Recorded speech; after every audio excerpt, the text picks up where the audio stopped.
Get ready for the dictation. 10 seconds. 5 seconds. Start.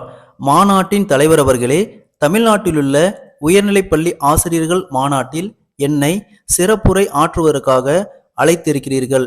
அதனை நான் மிக்க மகிழ்ச்சியோடு ஏற்றுக்கொண்டு உங்களோடு கலந்து கொள்ள வந்திருக்கிறேன். இந்த மாநாட்டை நேற்றும் இன்றுமாக 2 நாட்கள் சிறப்பாக நடத்தி உள்ளீர்கள். உங்களுக்குள்ள பல்வேறு பிரச்சனைகளை பற்றியெல்லாம் உங்களது செயற்குழு கூட்டத்தில் விவாதித்து அங்கு நிறைவேற்றிய தீர்மானங்களை எல்லாம் இங்கு சற்று நேரத்திற்கு முன்பு உங்கள் செயலாளர் படித்து காண்பித்தார். அத்தீர்மானங்களில் ஒன்றை படித்துவிட்டு அதன்படி எங்களுக்கு ஏற்பாடு செய்ய வேண்டும் என்று என்னிடம் அவர் கேட்டுக்கொண்டார். உங்களை ஒரு இடத்திலிருந்து மற்றொரு இடத்திற்கு மாறுதல் செய்வது பற்றியது அத்தீர்மானம். எங்களை அவ்வாறெல்லாம் மாற்றக்கூடாது என்று அத்தீர்மானத்தை விலக்கி பேசுகையில் அவர் குறிப்பிட்டார். ஆசிரியர்களை மாற்றுவதால் ஏற்படுகின்ற சங்கடங்களை இன்று நேற்றல்ல, நான் பல நாட்களாக நன்றாக அறிவேன். 5 ஆண்டுகளுக்கு மேல் போனால் ஒரு இடத்தில் இருக்கக்கூடாது, 3 ஆண்டுகளுக்கு மேல் போனால் ஒரு இடத்தில் இருக்கக்கூடாது என்று சொல்வது எல்லாம் ஆசிரியர்களாகிய உங்களுக்கு பொருந்தாததுதான்.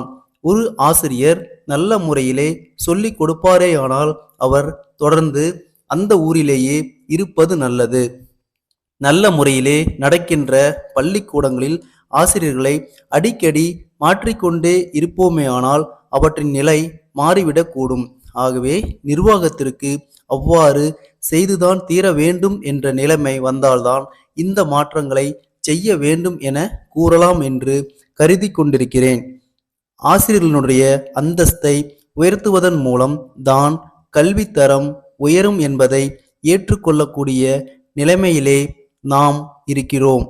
எனவே வருகின்ற காலங்களில் உங்களுடைய பிரச்சனைகளை நான் பரிசீலிக்கின்ற பொழுது அல்லது அமைச்சரவை பரிசீலிக்கின்ற பொழுது இந்த அடிப்படையிலே கவனிக்கப்படும் என்ற உறுதியை தர விரும்புகிறேன். கல்வித்துறையிலும் ஆசிரியர்களிடத்திலும் உள்ள பிரச்சனைகளை தீர்ப்பதற்கு சூழ்நிலை சாதகமாக உள்ளது. ஆசிரியர்களை ஊக்குவிக்கவும் கல்வியின் தரத்தை உயர்த்தவும் விரிவுபடுத்தவும் வாய்ப்பு உள்ளது. ஆசிரியர்களாகிய உங்களால் தான் பள்ளி சீரமைப்பு திட்டம், பள்ளிகள் இணைப்பு திட்டம் ஆகிய திட்டங்கள் வெற்றி பெற்றிருக்கின்றன. இந்த வகையில் தமிழ்நாட்டிற்கு நற்பெயர் வாங்கி தந்தவர்கள் நீங்கள். ஆசிரியரிடமிருந்து மாணவர்கள் படிப்பை மட்டும் கற்றுக்கொள்ளவில்லை, ஆசிரியர்களை பார்த்து வாழவும் அவர்கள் கற்றுக்கொள்கிறார்கள். கற்றுக் கொடுத்தால் மூளைதான் வளரும். ஆனால் ஆசிரியர்கள் நடந்து கொள்ளும் முறைகளை பார்த்தால் அவர்களின் மனமும் வளரும். அந்த வகையில் நீங்கள் எல்லாம் நடந்து கொண்டிருக்கிறீர்கள் என்பதை அறியும் பொழுது மகிழ்ச்சி அடைகிறேன். நமது கல்வி அமைப்பை திருத்தி அமைக்க வேண்டும் என்று சொல்கிறார்கள். அவ்வாறு செய்வதற்கு முன் நாம் சில அடிப்படையான கேள்விகளுக்கு சரியான பதில்களை காண வேண்டியிருக்கிறோம். இது உங்களையும் கல்வி நிபுணர்களையும் கலந்து ஆலோசித்து முடிவு செய்ய வேண்டிய விஷயம் ஆகும். அதில் ஆலோசனை கூற வேண்டிய பொறுப்பு உங்களுக்கு மிகவும் அதிகமாக இருக்கிறது. மாணவர் சமுதாயத்தில் இன்றைக்கு ஒரு கேள்வி எழுகிறது.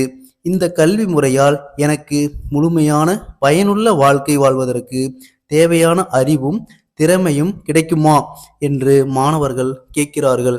அதே போன்று என் மகனின் கல்விக்காக நான் இவ்வளவு செலவழிக்கிறேன், இதன் மூலம் குடும்பத்திற்கு பெருமை அளிக்கும் இளைஞனாக அவன் உருவாகி வருவானா என்று தந்தை கேட்கிறார்.